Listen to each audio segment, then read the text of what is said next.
May isang tanong ako para sa'yo. Paano kung sabihin ko sa'yo na ngayon ay meron ng isang legal na paraan para sa ating mga Pilipino kung saan magagawa mong kumita ng extra income gamit ang internet kahit nasa bahay ka lang? Interesado ka bang malaman kung paano to? Kung oo ang sagot mo, ituturo ko sa iyo ng maigi paano ka kikita ng extra income gamit ang internet tulad ko at ng mga kaibigan ko kahit nandyan ka lang sa bahay mo o kahit nasa internet shop ka lang. Bago ang lahat, may gusto muna akong ikwento sa iyo. Sigurado ngayon mo palang ito maririnig. 8 months ago, bandang 3:30 ng hapon, dalawang magkaibigan ang sabay na gumawa ng sarili nilang Facebook account. Ito ay sila Paul at si Eric. Bukod dito, madami pang pareho sa dalawang magkaibigan na to. Pareho sila ng eskwelahang pinanggalingan, pareho sila ng kurso natapos, pareho silang pamilyado na. Pareho silang empleyado na nagtatrabaho ng walang oras araw-araw, parehong nakikipagsiksikan sa MRT pagpapasok ng trabaho, parehong sumasahod kada kinsenas katapusan, parehong nagbabayad ng mga utang pagkasahod, at pareho din silang gustong makaahon sa hirap ng buhay. Pagkalipas ng ilang buwan, nagka-chat uli sa Facebook ang dalawang magkaibigan. Si Paul ganun pa din. Araw-araw pa din siyang stress sa pagtatrabaho ng walang oras araw-araw. Madalas pa siyang mag-overtime kaya wala na siyang oras sa pamilya niya. Balak niya na ding mag-abroad dahil kulang na kulang ang kinikita niya para sa kanyang pamilya.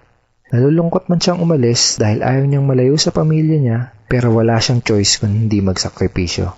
Si Eric naman, kaka-resign lang. Hindi na daw niya kailangan ng trabaho. Kumikita na kasi siya ng malaki kahit nasa bahay lang siya kasama ang mag-ina niya. Malaki na din daw ang perang naipon niya sa bangko.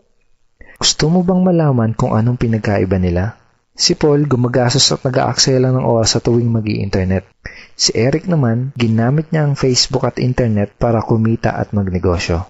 May tanong uli ako sa'yo. Gumagamit ka din ba ng computer para mag-Facebook at mag-internet?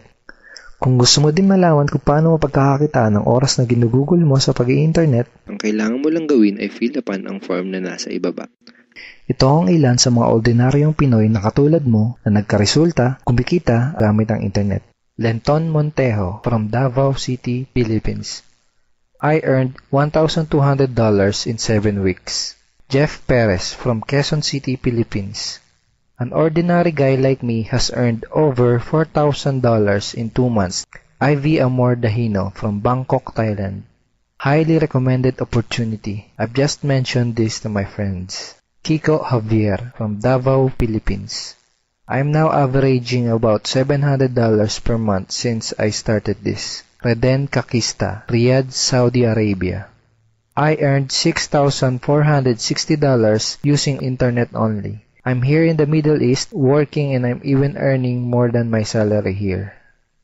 Nakakatuwa, di ba? Nung una, naniwala lang sila at sumubok. Ang maganda, pwede ding mangyari sa iyo mga to. Kung gusto mo na ding matutunan kung paano o kikita gamit ang internet, ang kailangan mo lang gawin ay fill upan ang form na nasa ibaba.